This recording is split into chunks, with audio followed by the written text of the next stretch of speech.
घाबरू नकोस, मी सुग्रीवाला मारून टाकणार नाही, मी सुग्रीवाचा प्राण नाही घेणार काही झालं तरी, हे आधी सांगतो. तो म्हणतो मी फक्त त्याला परास्त करतो आणि येतो परत. आलं लक्षात? तो जातो. आता ही जी भूमिका आहे ही आता आपल्याकडे बऱ्याच ठिकाणी चालू आहे की नाही? आपल्याला किष्किंधेपासून वर सरकायचंय अयोध्येपर्यंत, आणि म्हणून रामायणाची गरज आहे. कारण हे सगळं आपल्याला समजलं पाहिजे. आपण कुठे स्टँड करतोय, आपण कुठे स्टँड करतो हे मला कळतं, पण वळत नाही. आपण रामाच्या अयोध्येमध्ये जगण्यासाठी आतुर आहोत का? रामाच्या अयोध्येमध्ये ना रामराज्य ज्याला म्हणतात ते आपल्या सगळ्यांना हवंय, बरोबर? पण आपण अयोध्यावासी व्हायला तयार नाही होत. कारण आपल्यापैकी किती जण रामासाठी आपलं घरदार सोडायला तयार आहेत? काय? दिस इज द डिफरन्स. मी तुम्हाला काय सांगितलं, हा स्टडी आहे. दिस इज द डिफरन्स. मग घरदार सोडायचंय का? अयोध्यावासी सोडलं, सोडायची तयारी दाखवली, रामाने त्यांना परत पाठवलं. कारण गृहस्थाश्रम आहे, तो सोडायचा नाहीच आहे, तो आपल्या शास्त्रात सांगितलेला पण नाही, म्हणून रामाने त्यांना सगळ्यांना परत पाठवलं. आणि प्रभू त्यांना चुकवून गेले, कारण वनात मी एकटाच जाणार आहे, त्यांना कर्तव्य कर्म काय आहे याची जाणीव करून दिली, म्हणून अयोध्यावासी परत गेले सगळे. आता त्या अयोध्येमध्ये मी जगायला एलिजिबल आहे का? मला रामराज्य हवंय, but am I eligible to live in Ayodhya? नाही, मी एलिजिबल नाही. का? कारण अयोध्यावासी बाहेर पडले रामाबरोबर. राम बाहेर पडला भरतासाठी, भरत बाहेर पडला रामासाठी, बरोबर आहे? ऋषीमुनी बाहेर पडले रामासाठी. हे सगळेजण सोडतायत. आता हे आपल्या संस्कृतीचं मुख्य सूत्र आहे. ते मुख्य सूत्र असं आहे, त्यागे एव सुखम न तु भोगे.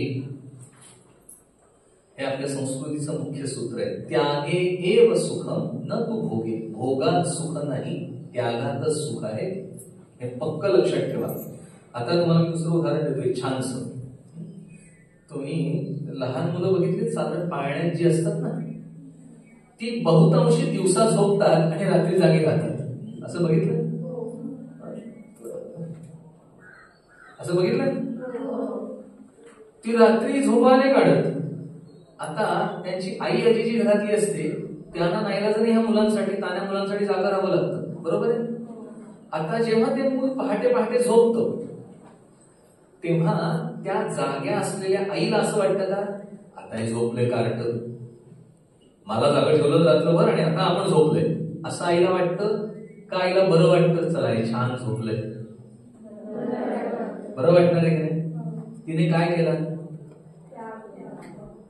त्याग केला की नाही? आता त्यागात तिला समाधान मिळालं की नाही?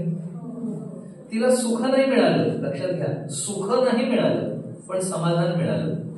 आपण धावतो सुखासाठी आणि हवंय आपल्याला समाधान.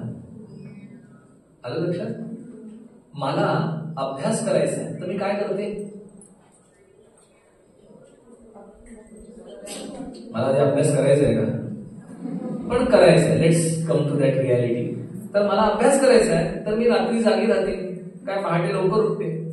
मी सुखाचा त्याग करते कारण मला मार्क्स मिळवायचे, सो मला समाधान हवंय म्हणून मी सुख सोडते.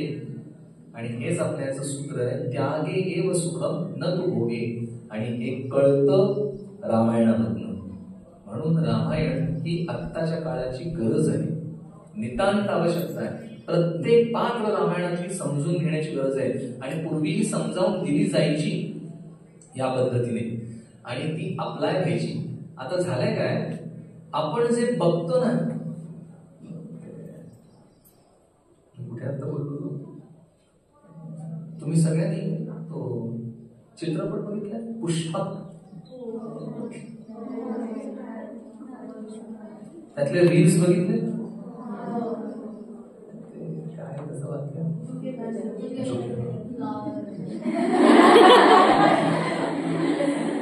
बघितलं ना? आणि ते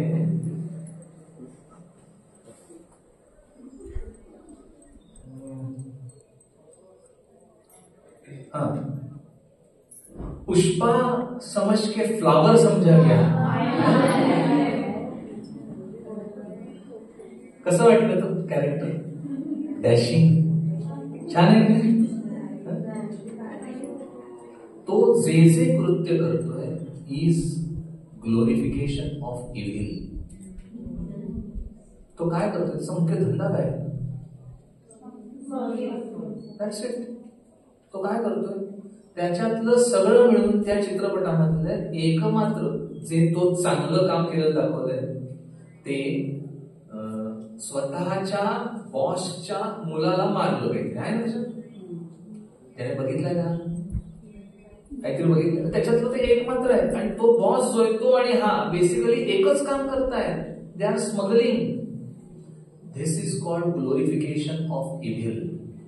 आणि हे आता गेली 60-70 वर्ष चालू आहे आपल्या समाजामध्ये चित्रपटांच्या माध्यमातून. The angry young man, right? What is that? आपल्या इथे ग्लोरिफिकेशन ऑफ इव्हिल कधीच नाहीये. आपल्याकडे always the glorification of the best, the good हेच केलेलं आहे. आणि प्रभू तसे आहेत. आपल्याला हवंय चांगलं पण आपल्याला आवडतं वाईट. काय कळलं?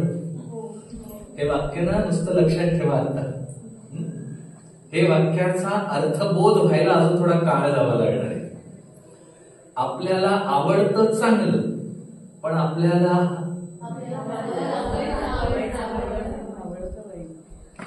गुड.